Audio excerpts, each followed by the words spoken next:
Good evening. Thank you, fellow readers, for joining us for this, the 10th chapter of Lemuel Gulliver's Travels into Several Remote Nations of the World by Jonathan Swift. The 10th chapter also being the second chapter of the second part, in which a description of the farmer's daughter, the author carried to a market town and then to the metropolis, and the particulars of his journey. My mistress had a daughter of 9 years old, a child of towardly parts for her age, very dexterous at her needle and skillful in dressing her baby. Her mother and she contrived to fit up the baby's cradle for me against night. The cradle was put into a small drawer of a cabinet, and the drawer placed upon a hanging shelf for fear of the rats. This was my bed all the time I stayed with these people, though made more convenient by degrees as I began to learn their language and make my wants known. The young girl was so handy that after I had once or twice pulled off my clothes before her, she was able to dress and undress me, though I never really gave her that trouble when she would let me do either myself. She made me 7 shirts and some other linen, of as fine a cloth as could be got, which indeed was still coarser than sackcloth, and these she constantly washed for me with her own hands. She was likewise my schoolmistress, to teach me the language.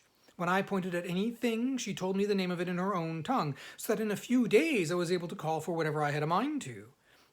She was very good-natured, and not above 40 feet high, being little for her age.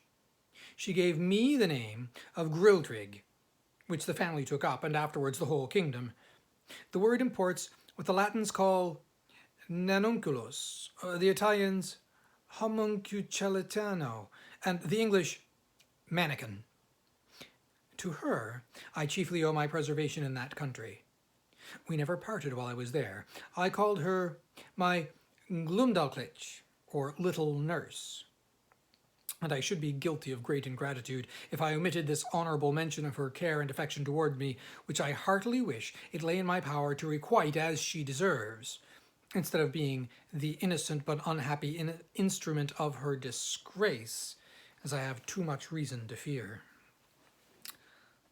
It now began to be known and talked of in the neighbourhood that my master had found a strange animal in the field, about the bigness of a spaknook, but exactly shaped in every part like a human creature, which it likewise imitated in all its actions. It seemed to speak in a little language of its own, had already learned several words of theirs. It went erect upon 2 legs, was tame and gentle, would come when it was called, would do whatever it was bid, had the finest limbs in all the world, and a complexion fairer than a nobleman's daughter of 3 years old. Another farmer, who lived hard by and was a particular friend of my master's, came on a visit on purpose to inquire into the truth of this story. I was immediately produced, and placed upon a table where I walked as I was commanded, drew my hanger and put it up again, made my reverence to my master's guest, asked him in his own language how he did, and told him he was welcome, just as my little nurse had instructed me. This man, who was old and dim-sighted, put on his spectacles to behold me better, at which I could not forbear laughing very heartily, for his eyes appeared like the full moon shining into a chamber at 2 windows. Our people, who discovered the cause of my mirth, then bore me company in laughing, at which the old fellow was fool enough to be angry and out of countenance. He had the character of a great miser, and in my misfortune he well deserved it, by the cursed advice he gave my master to show me as a sight upon a market day in the next town, which was half an hour's riding, about 22 miles from our house. I guessed there was some mischief when I observed my master and his friend whispering together, sometimes pointing at me, and my fears made me fancy that I overheard and understood some of their words.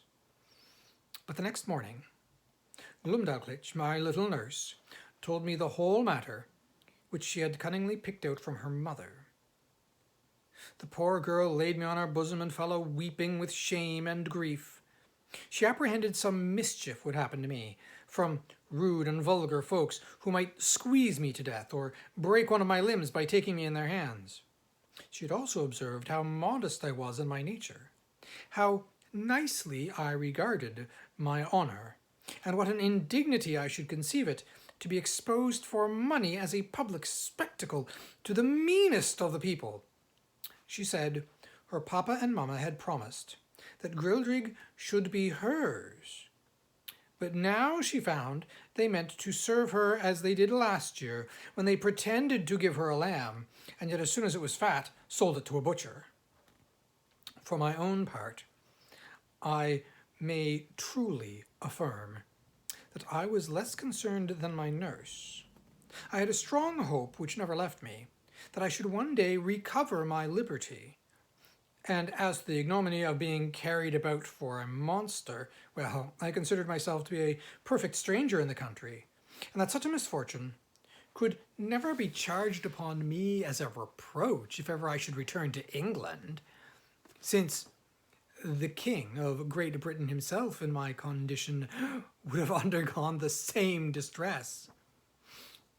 My master, pursuant to the advice of his friend, carried me in a box the next market day to the neighbouring town, and took along with him his little daughter, my nurse, upon a pillion behind him.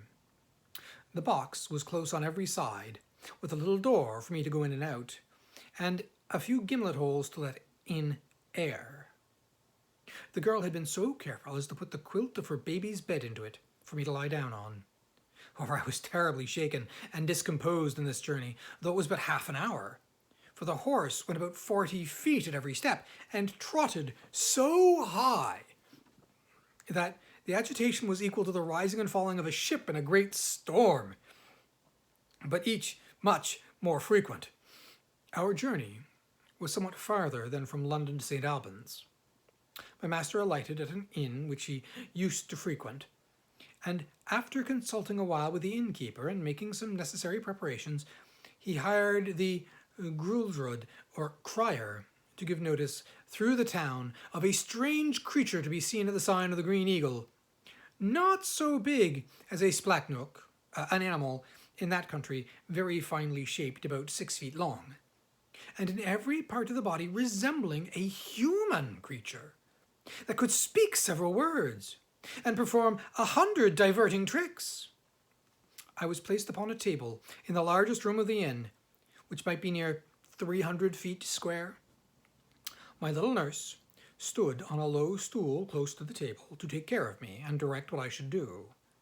My master, to avoid a crowd, would suffer only 30 people at a time to see me. I walked about on the table as the girl commanded. She asked me questions as far as she knew my understanding of the language reached, and I answered them as loud as I could.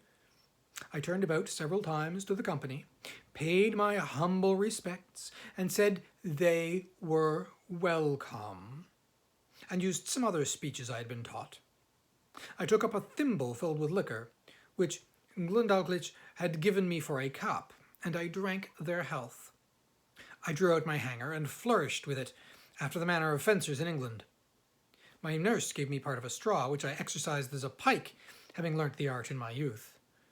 I was that day shown to 12 sets of company, and as often forced to act over again the same fopperies, till I was half dead with weariness and vexation. For those who had seen me made such wonderful reports that the people were ready to break down the doors to come in. My master, for his own interest, would not suffer anyone to touch me except my nurse. And to prevent danger, benches were set around the table at such a distance as to put me out of everybody's reach. However, an unlucky schoolboy aimed a hazelnut directly at my head, which very narrowly missed me. Otherwise, it came with so much violence that it would have infallibly knocked out my brains, for it was almost as large as a small pumpkin. But I had the satisfaction to see the young rogue well beaten and turned out of the room. Well, my master gave public notice that he would show me again the next market day, and in the meantime he prepared a convenient vehicle for me, which he had reason enough to do, for I was so tired of my first journey, and with entertaining company for 8 hours together, that I could hardly stand upon my legs or speak a word. It was at least 3 days before I recovered my strength. and that I might have no rest at home, all the neighbouring gentlemen from 100 miles around, hearing of my fame, came to see me at my master's own house. There could not be fewer than 30 persons with their wives and children, for the country was very populous. And my master demanded the rate of a full room whenever he showed me at home, although it were only to a single family, so that for some time I had but little ease every day of the week, well, except Wednesday, which is their Sabbath, although I were not carried to the town. My master, finding how profitable I was likely to be, resolved to carry me to the most considerable cities of the kingdom.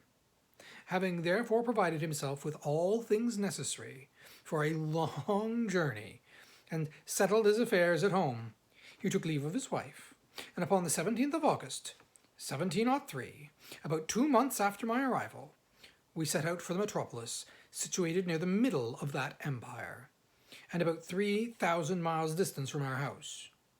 My master made his daughter, Glumdalclitch, ride behind him, and she carried me on her lap, in a box tied about her waist. The girl had lined it on all sides with the softest cloth she could get, well quilted underneath, furnished it with her baby's bed, provided me with linen and other necessaries, and made everything as convenient as she could. We had no other company but a boy of the house who rode after us with the luggage. My master's design was to show me in all the towns by the way, and to step out of the road for 50 or 100 miles to any village or person of quality's house where he might expect custom.